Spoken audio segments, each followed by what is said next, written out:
vuestra propia vida. Es incuestionable que tendréis que transformaros una y otra vez en cocodrilos, cada vez que os sea necesario descender a los mundos infiernos. Es obvio que a toda exaltación mística le corresponde una previa humillación. Quien quiera subir debe primero bajar, esa es la ley. Es indubitable que al despertar conciencia os transformaréis en gavilanes con cabeza humana pudiendo volar libres por el espacio estrellado. Es evidente que deberéis en verdad convertiros en nagas, serpientes. Día llegará en que seréis como el loto. Los dioses me concedan tu trono, oh Ra, así como tu cuerpo glorioso. Tu ruta, yo la recorro. Y al alba, rechazo al demonio Net, el demonio de la mala voluntad, que llega disimulado detrás de una columna de llamas, y en un estrecho y largo corredor, me ataca de improviso. En verdad yo he sido prevenido de antemano en lo que respecta a los peligros que me esperaban. He aquí que tomo asiento en la barca de Ra, y que recibo las ofrendas que me son debidas. Capítulo 31, la base homogénea. El gnosticismo revolucionario jamás aceptaría un dios antropomórfico al estilo del Jehová bíblico, sentado allá arriba en un trono de tiranía y lanzando rayos y centellas contra este triste hormiguero humano. Sin embargo, es ostensible que el movimiento gnóstico internacional jamás ha sido ateísta. Sinceramente confesamos que fuerza y fuerzas es algo muy unido en la creación. Dioses hay Dios. Exclamaba Víctor Hugo, es obvio que la variedad es unidad. El politeísmo se sintetiza en la unidad. La suma total de todos esos seres celestiales, llamados Elohim, dioses, Dianchoanes, Diana y Budas, ángeles, devas, arcángeles, etc., constituyen eso que suele llamarse Dios. Hemos creído siempre que la mortalidad e inmortalidad es algo demasiado relativo y aunque parezca increíble, Dios también muere al final del Mahabharata. Esto no significa aniquilación divinal. Es incuestionable que, al finalizar el gran día cósmico, el ejército de la voz, el verbo, eso que llaman Dios, deja de existir en el cosmos y pasa a ser en el absoluto. Ser es mejor que existir y la razón de ser del ser es el mismo ser. En el absoluto está nuestra legítima existencia que es un no ser, un no existir para la razón humana. El absoluto no es un Dios ni tampoco un individuo divino o humano. Sería absurdo dar forma a lo que no tiene fin. Sería un despropósito intentar antropomorfizar al espacio. Ciertamente el absoluto es espacio abstracto, incondicionado y eterno, mucho más allá de los dioses y de los hombres. Al iniciarse la aurora del Mahabharata, la heterogeneidad se desenvuelve de la homogeneidad, renace el ejército de la voz, Dios, para volver nuevamente a crear. Los biólogos buscan en la actualidad su protoplasma homogéneo, y los químicos su prótido, al paso que la ciencia está buscando afanosamente la fuerza de que la electricidad, el magnetismo, el calor, etc., son diferenciaciones. Al llegar a esta parte del presente capítulo es necesario que hablemos un poco más claro, que yo mismo diga lo que por mí mismo y en forma directa he experimentado. Es incuestionable que yo he pasado por la experiencia mística de varios pralayas precedentes, pues soy un arcángel de antiguos Mahabharatas. La palabra sánscrita que mejor podría definir aquello y en donde se originan y disuelven todas las cosas, es fuera de toda duda, Prabhavapyaya. Tradúzcase esta palabra como lugar o plano donde se originan y disuelven todas las cosas. Sin embargo, es necesario enfatizar la idea trascendental de que Prabhavapyaya no es la madre del mundo, ni la matriz del cosmos, ni la causa material de nuestro planeta Tierra. Nosotros los gnósticos encontramos la raíz del cosmos exclusivamente en Parabramanimula Prakriti, el eterno Padre Madre, el andrógino divino. Jamás he podido olvidar aquellos instantes del pleroma de la dicha en que los padres madres enseñaron a sus hijos las leyes de la naturaleza. Recuerdo que instruyeron cantando deliciosamente en el lenguaje de la luz.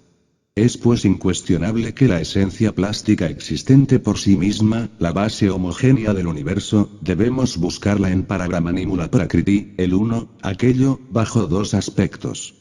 Ahondando en esta cuestión tan abstracta y para muchos hasta difícil de comprender, recuerdo que durante la noche profunda del pralaya los padres madres o andróginos divinos no olvidan fácilmente el universo que existió y este recuerdo se proyecta en el espacio abstracto absoluto formando paraísos de inconcebible felicidad en aquello que no tiene nombre. Es indubitable que, si arrancáramos una flor maravillosa de alguno de esos edenes del absoluto y si luego la trajéramos al cosmos, dejaría instantáneamente de tener alguna existencia. Capítulo 32, Los mutantes. Desde que Louis Pauwels y Jacques Bergier hablaran didáctica y científicamente sobre los mutantes, resulta ostensible comprender que se produjo en el mundo intelectual una verdadera inquietud ideológica. Es incuestionable que eso de los mutantes es algo insólito, inusitado. Empero, es urgente lucidar, esclarecer, iluminar en forma meticulosa esta materia de estudio. Ahondando pues en este asunto de tan vital importancia, podemos descubrir claramente dos clases de mutaciones. A las primeras les daremos el calificativo de favorables. A las segundas las reputaremos como desfavorables. Mutación es mudanza, cambio, alteración, variación. El fundamento, base, apoyo y cimiento del mutante, es el sexo. Los dos autores renglones arriba citados, creen ver en los niños prodigio, casos reales de auténticos mutantes. El Dr. Hopford Thompson, después de haber examinado a 5.000 niños de Inglaterra, encontró un acceso de fiebre de inteligencia. De los últimos 90 niños de 7 a 9 años de edad interrogados por este psiquiatra, 26 tenían un cociente intelectual de 140, lo que equivale al genio, o poco menos. Dice el Dr. Thompson, que el estroncio 90, producto radioactivo que penetra en el cuerpo, puede ser responsable de ello. Este producto no existía antes de la primera explosión atómica.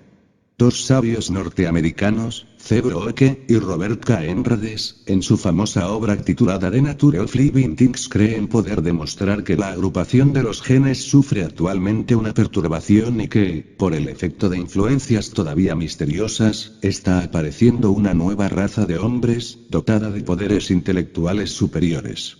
Es indubitable que esta es una tesis bastante atrevida y que hay que acoger con ciertas reservas. A todas luces resalta con entera claridad meridiana, que el átomo de la herencia ha sido localizado en los cromosomas. Resulta enteramente manifiesto que la herencia biológica puede ser transformada radicalmente para originar un mutante. En eso de la transmutación sexual y el Sahaja Maituna tal como lo enseñamos en el capítulo 26 del presente mensaje de Navidad 1969-1970, es incuestionable que existe sacrificio espantoso y auténtica rebeldía psicológica. Mejor dijéramos, insurrección declarada contra la herencia biológica. El resultado patente y manifiesto de ese tipo muy especial de rebeldía psicosexual es el mutante. Nosotros los gnósticos necesitamos estudiar profundamente las leyes cardinales y definitivas de la mutación científica. Cualquier mutante legítimo de tipo favorable, es el resultado específico de distintas cristalizaciones del hidrógeno sexual Psi-12. Es incuestionable y a todas luces resalta que el citado hidrógeno representa el producto final de la transformación de los alimentos dentro del maravilloso laboratorio del organismo humano. Resulta ostensible que esta es la materia primordial con que trabaja el sexo. Es incuestionable que esta es la sustancia prima de la gran obra y que el sexo fabrica, muy sabiamente. Es indubitable que el enseminis y su peculiar hidrógeno Psi-12, es semilla y fruto a la vez. Transmutar este hidrógeno portentoso para darle inteligente cristalización en una segunda octava superior, significa de hecho crear una nueva vida dentro del organismo existente, dar forma evidente al cuerpo astral o sideral de los alquimistas y cabalistas. El maestro G. decía: deben ustedes entender que el cuerpo astral nace del mismo material, de la misma sustancia, de la misma materia de que nace el cuerpo físico. Lo único que difiere es el procedimiento. Todo el cuerpo físico, todas sus células quedan, por así decirlo, impregnadas por las emanaciones de la materia que es Psi-12. Y cuando éstas se han saturado lo suficiente, la materia Psi-12 comienza a cristalizar. Luego añade el citado maestro: la cristalización de esta materia constituye la formación del cuerpo astral. La transición de la materia Psi-12 a una condición de emanaciones es lo que la alquimia llama transmutación, o la transformación. Y continúa el maestro G diciendo: Justamente esta transformación del cuerpo físico en astral es la que la alquimia llamaba la transformación de los metales groseros en metales finos, o sea la obtención de oro de los metales ordinarios. La clave científica de la transmutación sexual es el Sahaja Maituna enseñado en el capítulo 26 de este libro. El homúnculo equivocadamente llamado hombre no nace con cuerpo astral, es obvio que este precioso vehículo no es un implemento indispensable para la existencia en este mundo físico, el organismo humano posee un asiento vital que le permite vivir, el cuerpo astral es un lujo que muy pocos se pueden dar. Un animal intelectual sin tal vehículo sideral, puede producir la impresión de ser muy inteligente y hasta espiritual y es ostensible que así puede autoengañarse y engañar a otros. Sin embargo, hay algo que se le olvidó al maestro G. Quiero referirme en forma enfática al demonio Apopi de los misterios egipcios. Este es en sí mismo el cuerpo de deseos. Es obvio que los clarividentes pseudo-esoteristas y pseudo-ocultistas confunden a tal demonio con el precioso cuerpo astral. Resulta ostensible que el horrible demonio Apopi, asiento de toda bestialidad pasional, se encuentra en íntima relación con el sistema nervioso gran simpático. Ahondemos un poco más en este tema tan importante. Vamos a lo profundo, a la mente. Permítaseme la libertad de disentir con el famoso Dr. J. Ford Thompson. Francamente no creo que los famosos niños prodigios descubiertos por el citado psiquiatra sean mutantes. Recordemos que el ego es memoria y que retorna a nuevas matrices humanas. Es incuestionable que se reincorpora después de cada muerte. Dice el dicho vulgar, el diablo no sabe tanto por ser diablo, cuanto por ser viejo. A estas horas de la vida ya los egos están viejos. Han retornado a este mundo muchas veces. Han repetido demasiado lo que saben, lo que aprendieron, y el resultado es los así llamados niños prodigio. Gente que se sabe su oficio a la maravilla, eso es todo. El homúnculo miserable falsamente llamado hombre, todavía no posee el auténticamente solar, solo tiene entendimiento de bestia intelectual. El animal racional aun cuando sea un niño prodigio no es mutante. Sería el colmo del absurdo concebir un mutante con mente de tipo lunar, animal, bestial. Esto solo es posible en los mutantes calificados como desfavorables. Desgraciadamente en esto también se equivocaron lamentablemente los grandes clarividentes del pseudo-esoterismo y del pseudo-ocultismo reaccionario confundiendo al demonio Jai, horror de Osiris, con el legítimo vehículo mental solar. Es incuestionable que el citado demonio intelectual es el cuerpo mental lunar animal que actualmente ocupa, dentro del organismo humano, el lugar que debería ocupar la auténticamente Cristo del mutante favorable.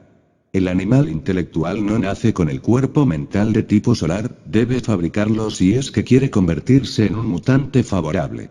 Es ostensible que el alquimista puede y debe transmutar el hidrógeno sexual sí, 12 pasándolo mediante el Sahaja Maituna a una tercera octava musical, cuyo resultado sería la cristalización del citado elemento en la espléndida y sorprendente forma del vehículo suprasensible mental solar.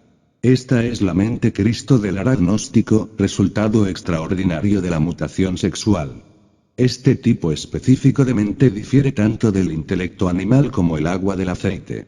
Otro tema muy discutible y que de ninguna manera nos conviene olvidar en este capítulo, es el del cuerpo causal o cuerpo de la voluntad consciente. Resulta claro, patente y manifiesto, que en esto también se equivocaron lamentablemente los clarividentes de algunos sistemas pseudo-esotéricos y pseudo-ocultistas, al confundir la esencia con el cuerpo causal. La esencia en sí misma es tan solo una fracción del alma humana vestida con harapos lunares. Es incuestionable que ese homúnculo equivocadamente llamado hombre, está sometido a la ley de recurrencia, no es capaz de originar nada nuevo, es víctima de las circunstancias. Cada vez que el ego retorna a este valle del samsara, repite exactamente todos los actos de sus vidas anteriores, ya en espiras más elevadas, ya en espiras más bajas. Por estos tiempos de pseudo-ocultismo barato, mucho es lo que se habla sobre la ley de epigénesis, la capacidad para originar nuevas circunstancias. Es obvio que solo los hombres auténticos con voluntad consciente pueden modificar su destino y originar un nuevo orden de cosas. El animal intelectual no ha fabricado el cuerpo de la voluntad consciente, el vehículo causal. El pobre homúnculo racional es siempre víctima de las leyes eternas de retorno y recurrencia.